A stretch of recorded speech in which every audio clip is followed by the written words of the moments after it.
In this video, I'm going to show you how to delete table on iPhone on iOS 18. So if you're running on the latest iOS 18, you can easily delete any table created using the Notes application without hassle. So if you're new to this video, you found this video helpful and informative, please don't forget to like and subscribe.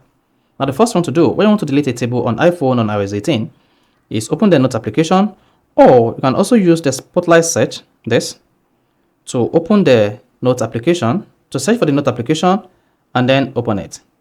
Once you open the Note application, locate the note with table that I want to delete. Here is the note with table. You see, I have quite a few tables here. Now, to delete a table from your note, all you need to do is just hit this back button like this. Then it's going to highlight the table and then delete the table like this. You can also click on the three dots at the top right, like this, and then tap delete. Then you should see the table deleted, left with the text alone. Then you can also go ahead and take down the text permanently.